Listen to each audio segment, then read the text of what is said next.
Well, here goes nothing. Just another episode of CruzTalks. I'm your host, Just Cruz. Welcome into this week's or this podcast. I'm not really sure exactly what we want to get into today. There's a bunch of topics that we should get into. I want to talk about things concerning the VA lately. I want to talk about things just like in general, how the world is going or how I'm doing the stuff with my graduate school. There's different aspects to being in the military and being out of the military. As the last episode is like why Uncle Sam wants you, there's also reasons why you don't want Uncle Sam. So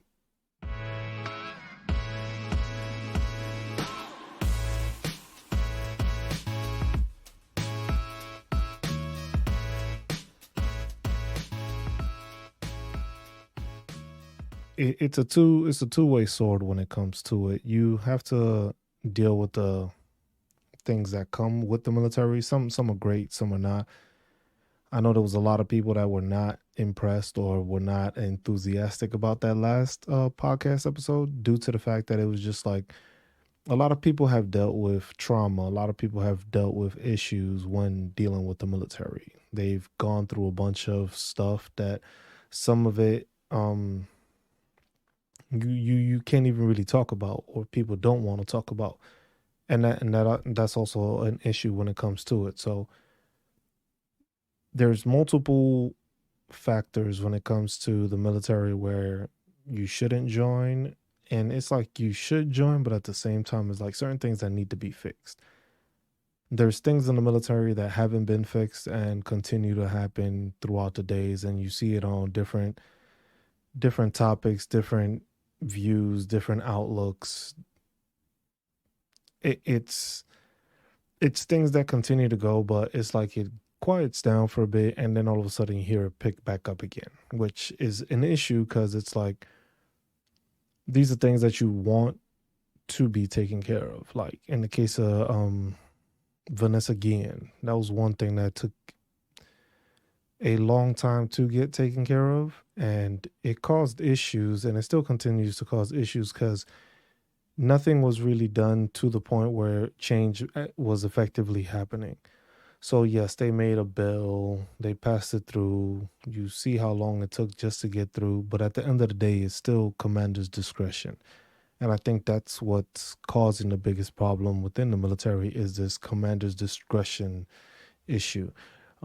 You have your regulations, you have your standards, but each commanding officer that comes in and takes over decides to make it their own way, or this is how I run things, or this is how I want to do things. And it's not always the best method. It's not always something that you want to happen. It's something that should happen sometimes, and sometimes it shouldn't. Like sometimes these people don't know what they're doing.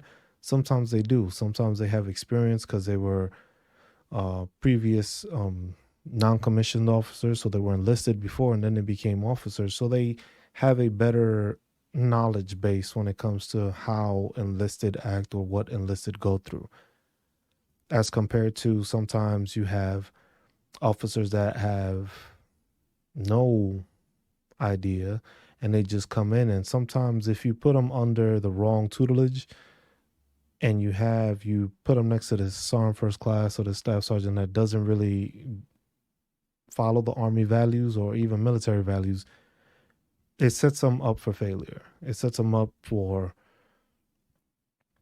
not being able to teach, not being able to comprehend, and not be able to absorb the things that he's supposed to. So he thinks that the negative things are the things that are right when the right things are not being done.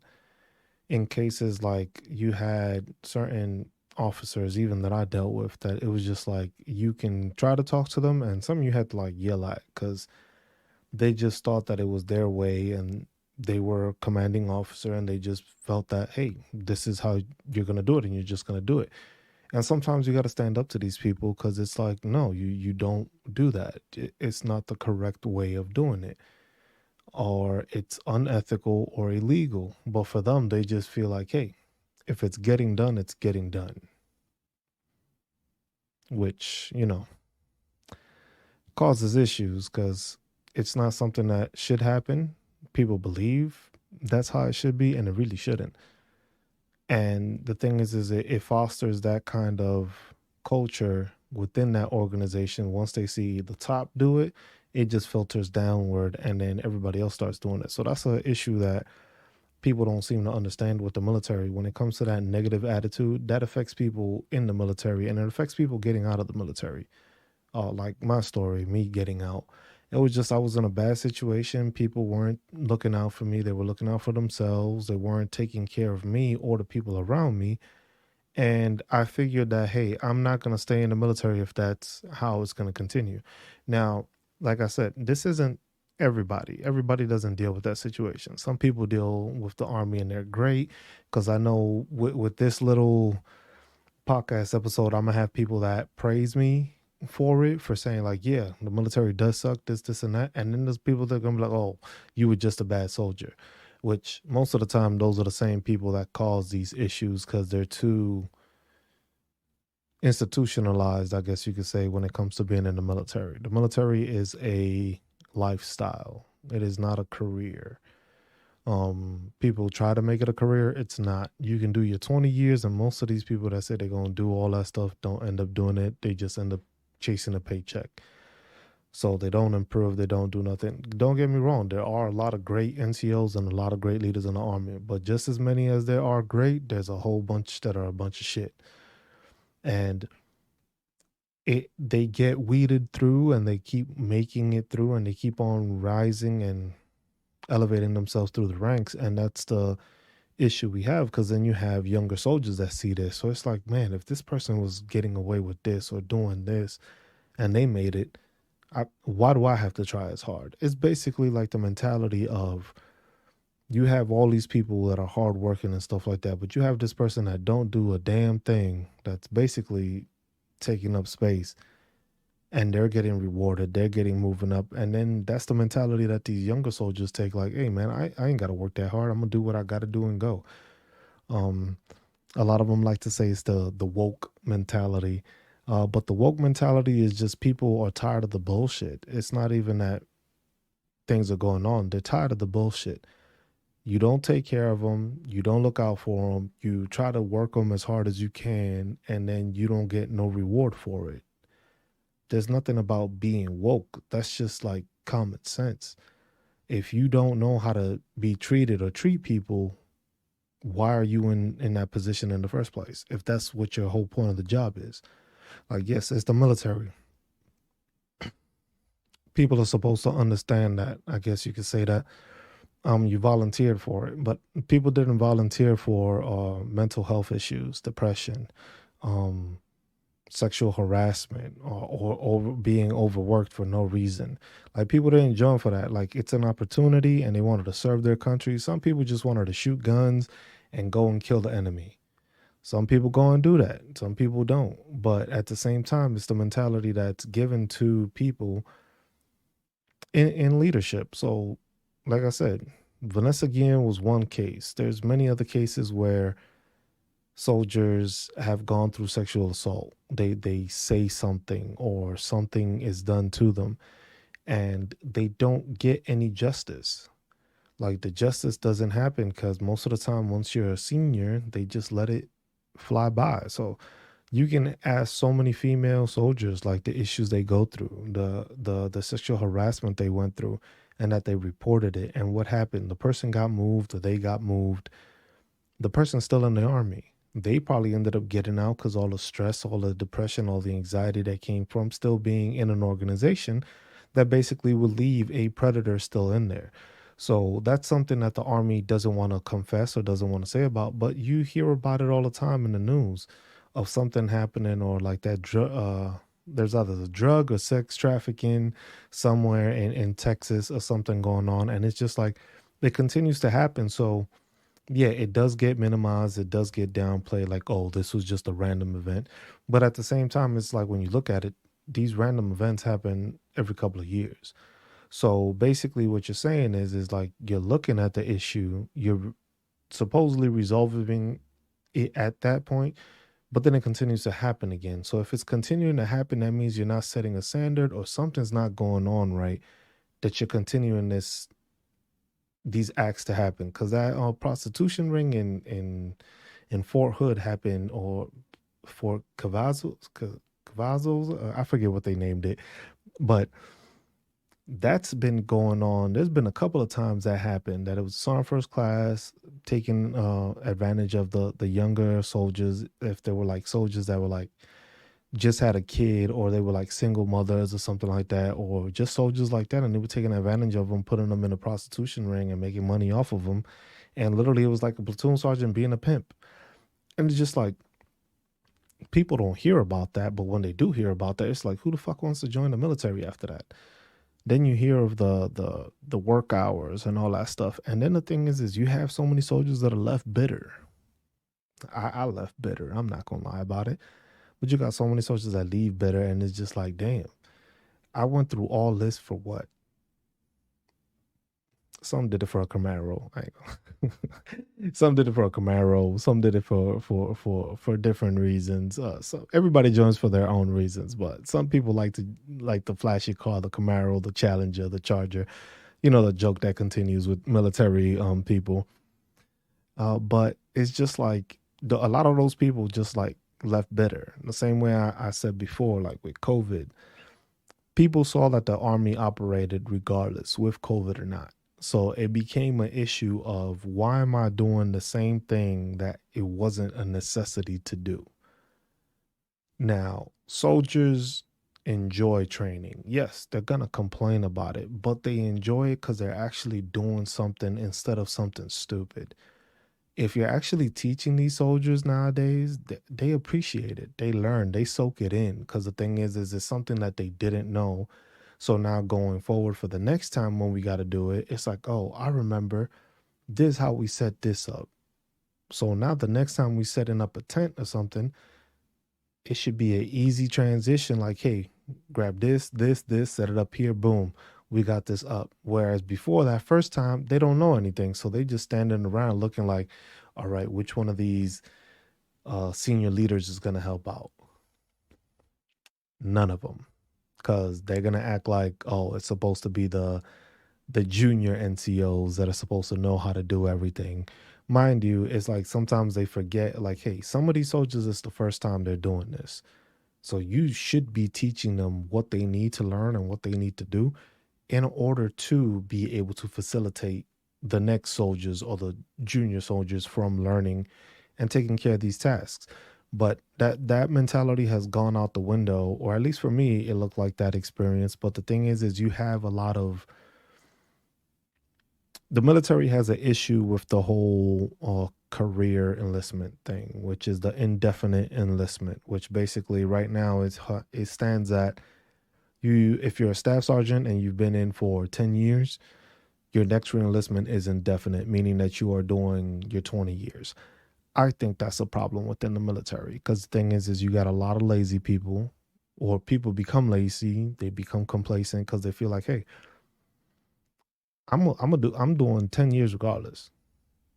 Why do I have to try hard? Why do I have to work hard? But then in the actuality, it's like you're slowing people down from progressing behind you. Now, yes, they have these new programs, the new OML and all that stuff, but at the same time, the criteria, the OML is a order of merit list. So they have that criteria to basically have people get promoted, but at the same time, you're still promoting the people that have seniority, even though they might not deserve to be promoted, just because they've been in longer, or whatever the case. So it's like you want people to progress, but you improve and progress the people that have been lazy this whole time. And then the fast charging people that actually work hard, want to improve, do everything they have to, over exceed everything, are the ones that are not going anywhere. So it becomes an issue of, why am I trying this hard? Why? I got overlooked for what reason? I didn't get promoted for what reason? Oh, because said NCO doesn't believe I'm ready. And that was an issue when I was in Hawaii.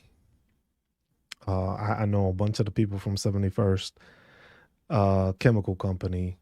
Yeah, I'll shout them out. Um, they were there, and a lot of them got the opportunity because I was able to be put.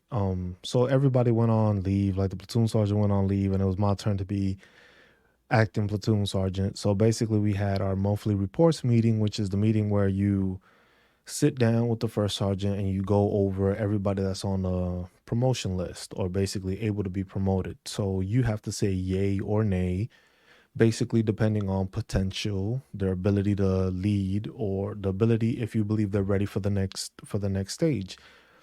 So the couple of months before that with the platoon sergeant in charge, he was just like, nope, nope, nope, they're not ready. They're not ready. They're not ready.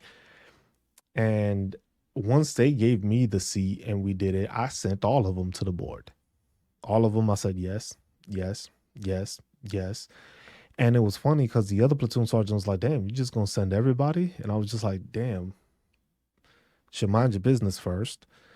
Second, I'm the one that actually works with these soldiers. I'm the one that's there with them. I'm the one that's doing training with them. I'm the one that sees them do training. I'm the one that sees them take responsibility and ask for more responsibility and execute. So, yeah, I'm saying yes because I'm actually in the weeds with these soldiers, seeing how they are and what they're able to do. And one of them, it was a couple like years after she messaged me and she was like, hey, thank you, Son Cruz, because if it weren't for you, I probably would have never got it promoted. Just being there, because it was just like some people don't get that opportunity, and you're supposed to promote people off of potential. It's not what they've done; it's also off of potential. And there's a ton of soldiers that have potential in the army right now that don't get the recognition and don't get the chance. So if you don't give them that opportunity, it's like they feel like they're being wasted. So you don't give people the recognition, you don't give people the awards, you don't give them like that time off or something like that. It was just like soldiers remember that.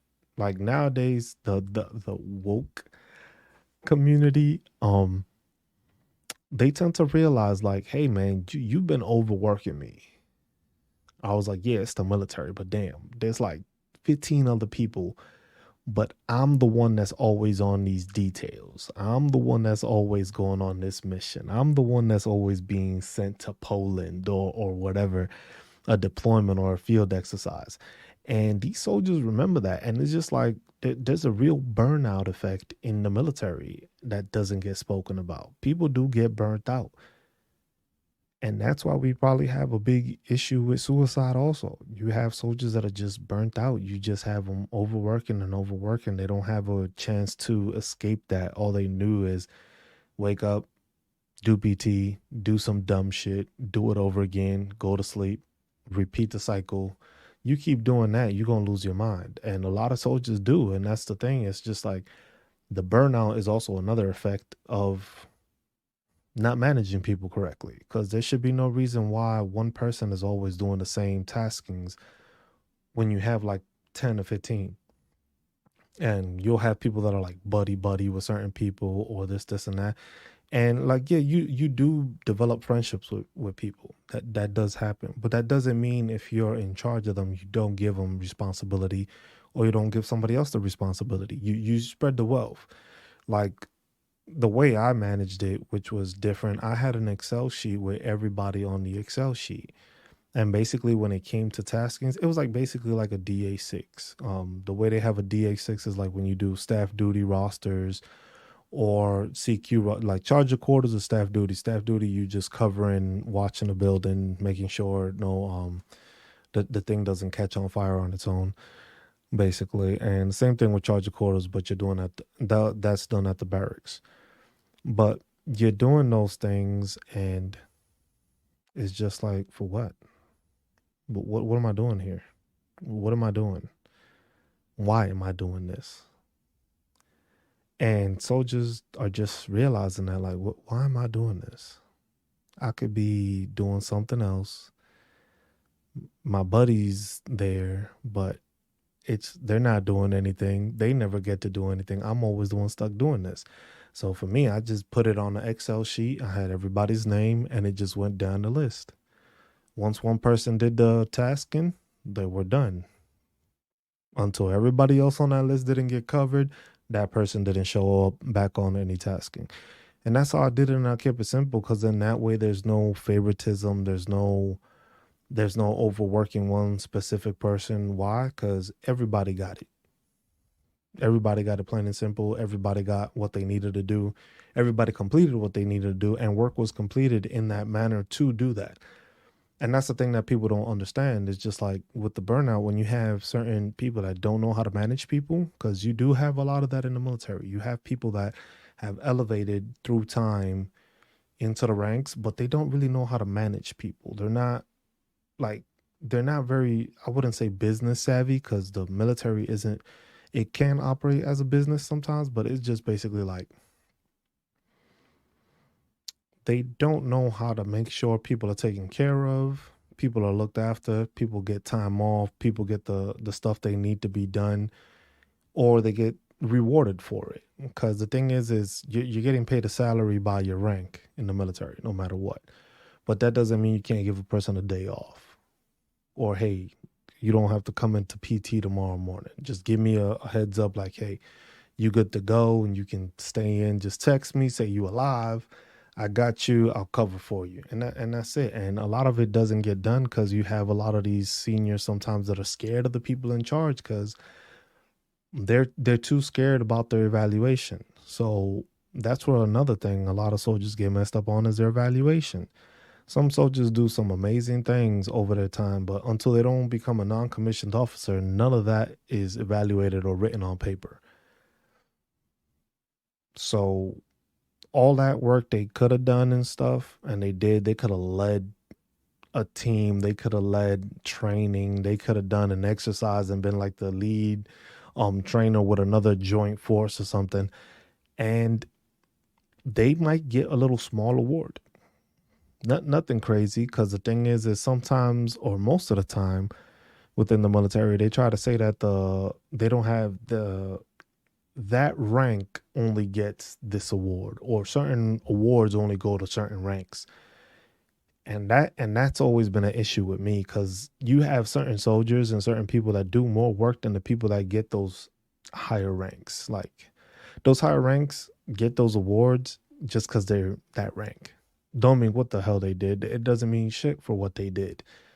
A lot of soldiers do more work than they do, but they don't even get an award. Sometimes they might get a coin, if that, but they don't get awarded for it. So that's recognition right there. It is not crazy because it's just a piece of paper, but it is promotion points for people. But at the same time, it's like you're still not taking care of people because you're not giving those awards. Like, it hurts nothing to write on paper, like, hey, this soldier was outstanding in this field exercise and he led this or that. Boom, giving them an award.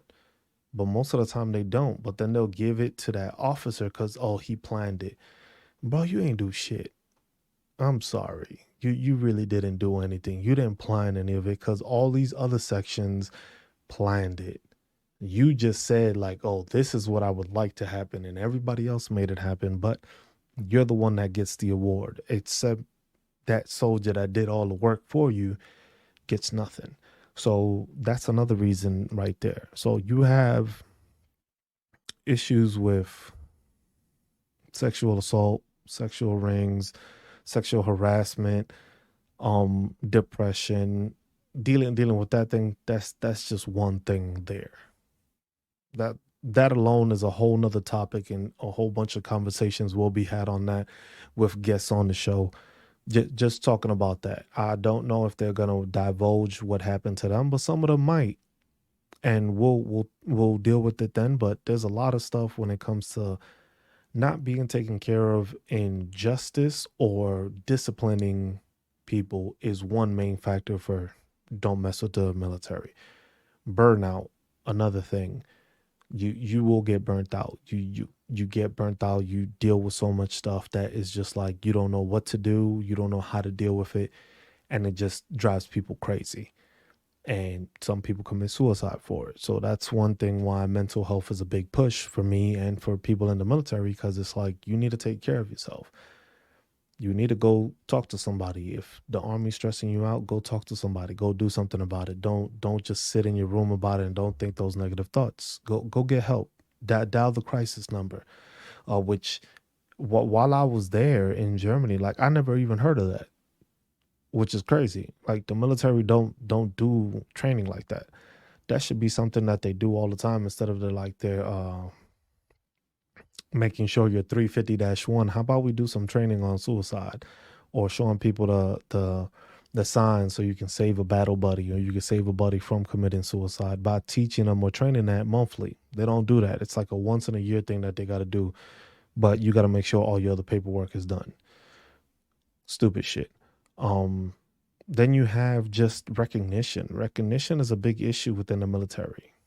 People don't get recognized. People don't get rewarded. And I think as the woke community, it's just funny to say that, um, just the people that are in acknowledging that things are happening and issues are ongoing, those are the people that are realizing that, hey, they're not getting recognition, they're getting burnt out, they're witnessing things that shouldn't be happening and are being allowed to happen. And that causes burnout, that causes depression, that causes issues. And that's part of the reason why people don't want to stay in the military. And that's just staying in the military. Now, those are just like three things going over, and there's a plethora of stuff that can negate you from joining the military. But don't get me wrong, like I said last episode, hey, I did say all the good things that can come out of it. There's negative things that could come out of it, like, hey, last thing we'll say and touch on is just the VA and disability afterwards. Your body is not the same after dealing with the military. You age a lot faster than you thought you would, than if you were just being a civilian. You got aches and pains, you got bruises, you got scars, you got mental health issues, you got body issues. And that's a toll that it takes being in the military. Now, you could do that in different things, but the military does things that will cause it, especially with people that are in charge. So those are different things you got to think about. Shit, I'm dealing with the VA now. I got my 100% PNT, but I would rather be fully healthy than deal with all the shit I'm dealing with and get paid for it. So to each their own on that respect, but that's part of the reason why military isn't good for you, or you shouldn't do the military. We'll see how people react to this.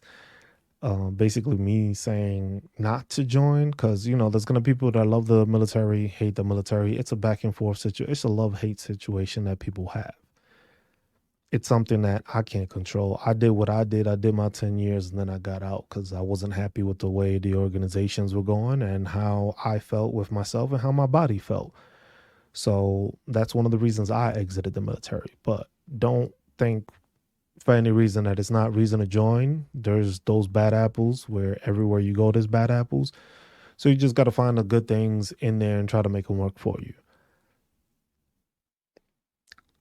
I can't really elaborate on anything else that comes to mind at the moment that is like the biggest things right now that I noticed for myself when it came to getting out of the military. But I know there's plenty of soldiers that have things that they're dealing with and are willing to talk about or don't want to talk about because of the issues that they dealt with while serving in the military.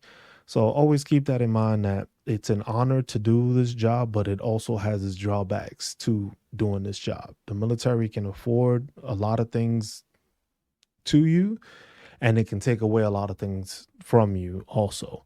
So that's just something to keep in mind. So this will be the end of this episode of Cruise Talks.